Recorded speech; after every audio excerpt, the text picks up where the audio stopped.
जो साथी छूट गए हैं।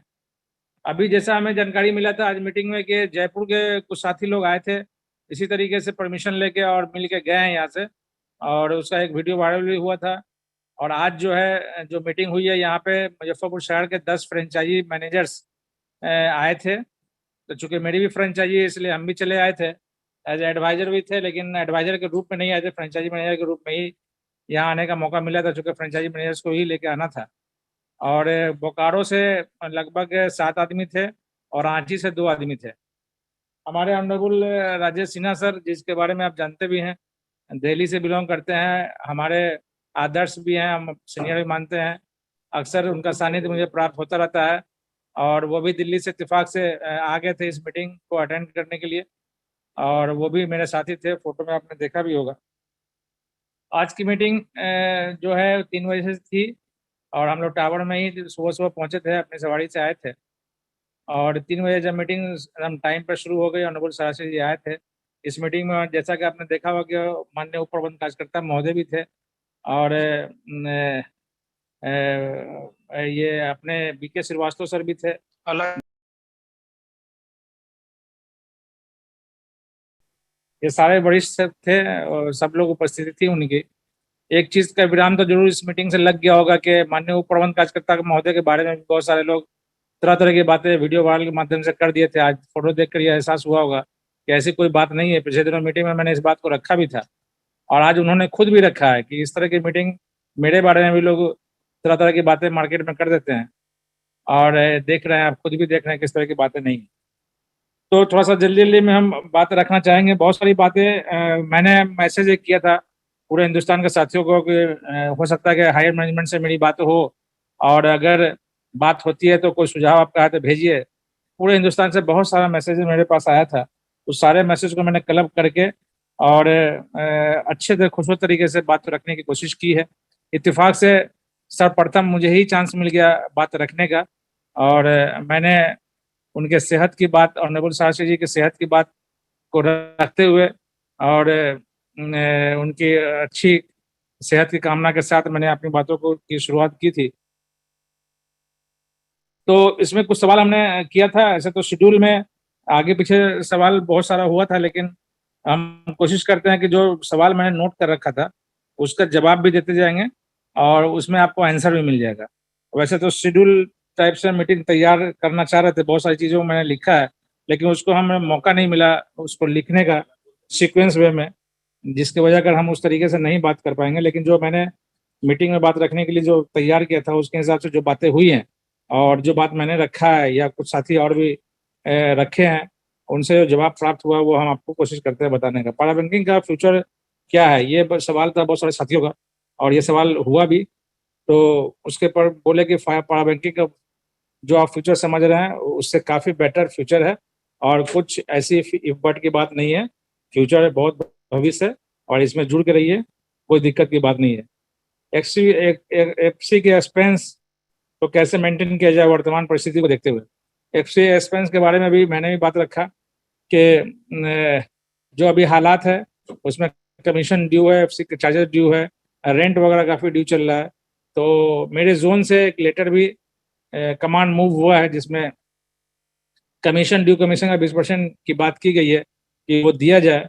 तो मैंने भी सुझाव रखा कि अगर उसी तरह की कोई बात होती है तो सहयोग के रूप में एक तरह की चीज़ ज़रूर दिया जाए, ताकि अभी के इस मौके में उनको एक सहूलत मिल सके। एनआई रिन्यूअल कब तक चालू हो सकता है, हो जाएगा, तो वो आश्वस्त हैं। 21 जुलाई को जो डेट्स है उस डेट में पूरा आश्वस्त है कि एनआई चालू हो जाएगा। लेकिन कोर्ट का चूंकि मामला है इसलिए 1%, 2%, 5% चांसेस उस पर भी है कि कोर्ट जो डिसीजन देता है उसी के अनुसार होगा। लेकिन जो तैयारी कर ली गई है उसके अनुसार एनआई चालू पूरी तरीके से हो सकता है। वॉलेट कम से कम हमने रखा था कि वॉलेट अगर पूरी तरह से समाप्त नहीं कर सकते हैं तो कम से कम डेली की स्कीम से वॉलेट को हटा दिया जाए।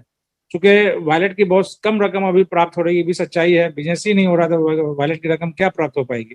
लेकिन हमारे कलेक्टर साथी या जितना भी सवाल आया उसमें वॉलेट की बात सारे लोगों ने किया था, तो मैंने मुनासिब समझा कि वॉलेट की बात को रखा जाए। मैनेजमेंट की तरफ को भी सोच के बात रखनी पड़ती है, इसलिए मैंने सोचा कि किसी बात को मनवाना है तो कुछ ऐसी बातों को रखा जाए जिससे तुरंत मैनेजमेंट सहमत हो जाए। तो मैंने बोला कि सर सारी स्कीम में अगर वॉलेट नहीं हटा सकते हैं तो कम से कम डेली की स्कीम से वायलेट को हटा दिया जाए, जिससे कलेक्टर साथी को बहुत बड़ी राहत मिलेगी। इस बात को मतलब ऑनरेबल सारा चीजें आपने नोट कराया है, और नोट कराने के बाद बोला है कि इस पर जरूर आप सोचिए, ये अच्छा सुझाव है। माननीय ओपी साहब और जब इतने भी साथी थे, सारे लोगों ने इस बात को नोट किया। उम्मीद करते हैं कि इस पर कुछ ना कुछ काम होगा। ऑफिस स्टाफ की सैलरी या पेंडिंग कमीशन या पेंडिंग जो रेंट है, उन सारी चीजों के ऊपर भी मैंने खूबसूरत तरीके से बातों को रखने की कोशिश किया। और हम उम्मीद करते हैं कि जो भी उपलब्धता होगी, उस उपलब्धता के आधार पर कोऑपरेशन बहुत जल्द देखने को मिलेगा। और अभी तुरंत हो सकता है कि सब जगह डिमांड जाए कि पेंडिंग कमीशन कितना जगह ड्यू है, या रेंट वगैरह कितना जगह ड्यू है, या कमीशन कितना पेंडिंग चल रहा है। ये सब चीज़ की तैयारी की जा रही है और ये मांगा भी जाएगा। तो इस पर भी काम हुआ है। संस्था को बचाने और कार्यकर्ताओं को बचाने के लिए कंपनी क्या सोच रही है? संस्था को बचाने के लिए संस्था के द्वारा ये बताया गया है कि बहुत जल्द आप देखिएगा कि आगे सुप्रीम कोर्ट्स में डेट जो है ताबड़तोड़ हम लोग लेंगे, और बहुत मतलब एक तरह से पुरजोर तरीके से सुप्रीम कोर्ट के काम में संस्था लगने जा रही है। और हम उम्मीद करते हैं कि बहुत जल्द इसका रिजल्ट हम लोग के सामने देखने को मिलेगा। MIS का भुगतान वगैरह भी नहीं हो पा रहा है, इस पर भी बहुत सारे लोगों का सवाल आया था। तो MIS के पेमेंट्स भी, चूंकि पैसा ही का मामला है और MIS पेंडिंग अच्छा खासा हो चुका है, इसलिए इसे उभरने के लिए हर हाल में पैसे की उपलब्धता जरूरी है। तो वो भी कोशिश की जा रही है कि पैसा की व्यवस्था की जाए और MIS को भी कंट्रोल किया जाए। ये भी सवाल लोगों के बीच से आया था। वर्तमान में संवाद और संपर्क की बहुत कमी देखी गई है, इसके बारे में भी सवाल हुआ किया गया। तो ये हमने एक तरह से सुझाव दिया कि वर्तमान परिस्थिति में कमांड स्तर से मीटिंग तो जरूर हो रही है, लेकिन जो जानकारी हमारे कार्यकर्ता हिंदुस्तान के लेना चाहते हैं वो नहीं हो पाता, चूंकि इन्फॉर्मेशन इनके पास नहीं रहता है।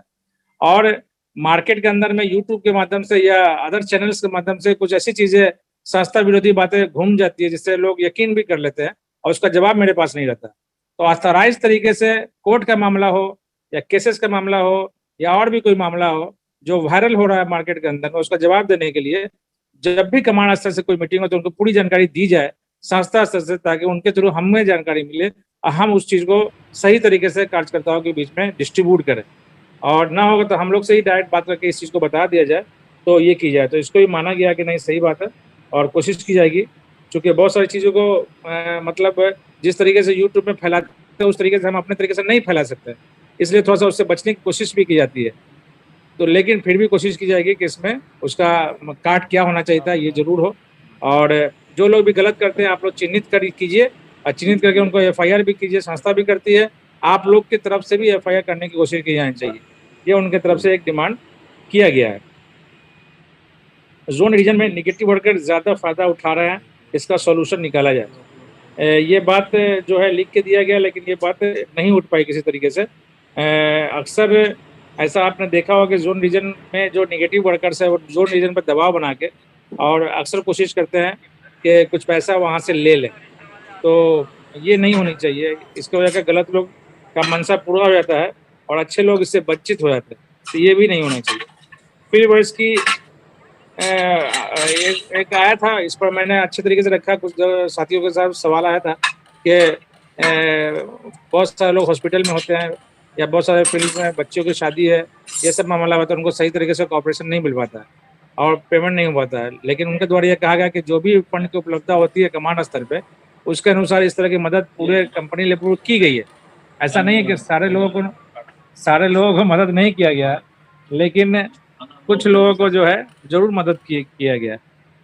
तो इसमें मैंने एक सुझाव दिया कि सर आप इसमें एक चीज कर सकते हैं कि किसी भी कार्यकर्ता कम से कम एक केस जरूर आप लीजिए और उस केस के माध्यम से उनको जरूर सहयोग मिले, जिसके कारण क्या होगा, मैक्सिमम लोगों को कोऑपरेट कर सकते हैं। कभी कभी क्या होता है कि किसी एक व्यक्ति को ज्यादा फंड मिल जाता है, बहुत सारे लोग उससे छूट जाता है, लेकिन शादी का मामला हो या मेडिकल का मामला हो, किसी एक व्यक्ति को आप मदद कर दे तो हो सकता है कि ज्यादा लोगों को इसका फायदा हम लोग उठा सकते हैं। सामूहिक प्रमोशन जो दिया गया है उस पर भी बहुत सारी टीम टूट गई, इस पर भी बातचीत हुआ गया। उनको ये बताया गया कि वो बता रहे थे कि भाई इस तरह की चीजें 3 साल से की जा रही है, कोई आज नहीं हो रहा है, और आप लोग के सुझाव पर ही इस चीज को किया जाता है और पूरी कोशिश की गई कि टीम ना टूटे। अगर कुछ ऐसे केसेस आपके पास आए हैं जिसकी टीम टूट गई, उसके बारे में बताया जाए तो उसको जरूर किया जाएगा। कानूनी सहायता जोन से नीचे स्तर के ऑफिसर फील्ड कार्यकर्ताओं को नहीं मिल पा रहा, तो इसमें ये देखा गया कि जब भी कंपनी स्तर पर कोई चीजें आती तो जरूर उपलब्ध कराया जाता है और जोन स्तर पे जो है एडवोकेट भी बहाल है जिसके थ्रू सहयोग लिया जा सकता है। बिजनेस एनआई बंद है और इस पर भी मैंने सवाल लगा था। एनआई चूंकि बंद है, उसके बाद फ्रीज हो गया है बैंक अकाउंट्स भी, जिसके कारण बहुत परेशानियां हो रही हैं। तो हमारी दुनिया या स्टार मल्टी कोऑपरेटिव के माध्यम से भी बिजनेस बहुत जगह शुरू किया गया। उस तरह की चीज़ें अगर हमारे यहाँ भी जल्द कर दी जाएगी तो काम हो सकता है। तो उसमें ये बोला गया कि उसमें परमिशन लेना पड़ता है। जिस स्टेट में हमें परमिशन मिला है वहाँ पे काम को स्टार्ट कर दिया गया। जहाँ पे